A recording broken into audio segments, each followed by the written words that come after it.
Hello,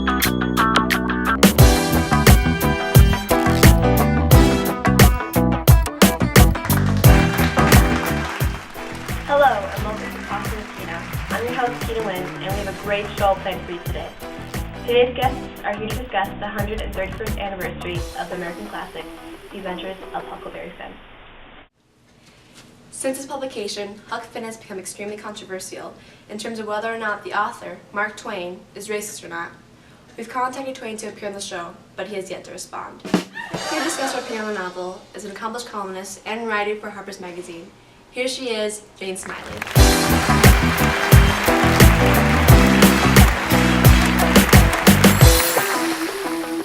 Thank you. I'm so happy to be here. I'm such a fan. Despite your broken leg, we're so glad you were able to appear on today's show. Yeah, I just read this book after my injury. I still have a bunch more to read, as you can see. However, I have to say I really disliked this book. In fact, it made me frown. Really? What happened in this book that made you frown? Well, the last 12 chapters are boring, a sure sign that the author has lost the battle between plot and theme.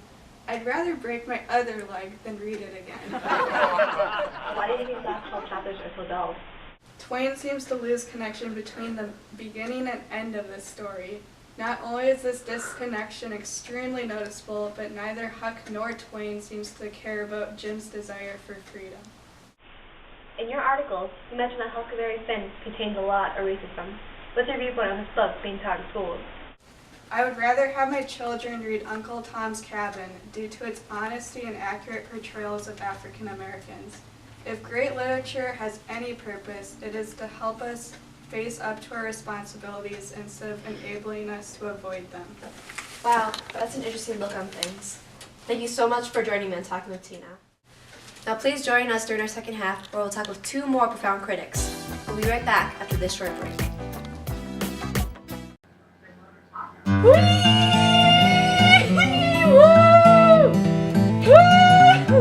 Please buy our canoe today.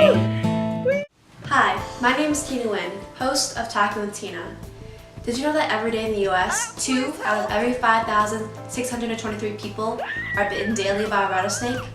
With your help by sending donations to our website, www.huckfinnsquestionableantidote.com, we may or may not be able to help these poor victims by sending them a vial of Huck's somewhat toxic rattlesnake solution. Thank you. Hi, and welcome back to Talking with Tina. Our next guest is an author and professor at the University of Texas Press. Please give a warm welcome to Richard Hill.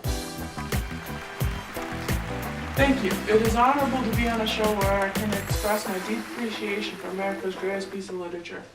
Why is The Adventures of Huckleberry Finn considered America's greatest work of literature, in your opinion? Today's people do not see the book like how it was intended. The ending has comedic qualities that have become unnoticed or overlooked upon, such as Huck's tension as he sees Tom's planet inching slowly into dangerous territory. So you think Huck Finn is an underappreciated work of literature? In today's world, yes. When originally released, no one thought this novel had any racism present, but now the effective words have changed over time, and for the worse. Do you think the book should be taught in schools? Yes, I see nothing wrong with it being taught in schools. Thank you so much for your input, Richard. Now the next to join us is John H. Wallace.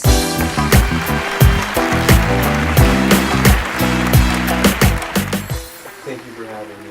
I am so glad to be here to discuss this racist piece of trash. You seem to be quite passionate about this book. Why do you think this book is a piece of racist trash? Because it is racist trash.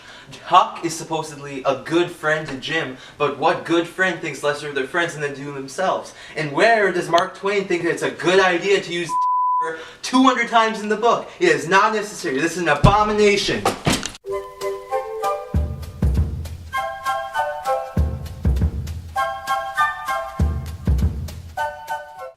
That's all we have time for today on Talking with Tina.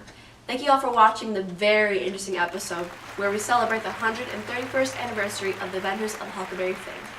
Please join us on our next episode as we talk about Mr. Amos's spectacular sense of style.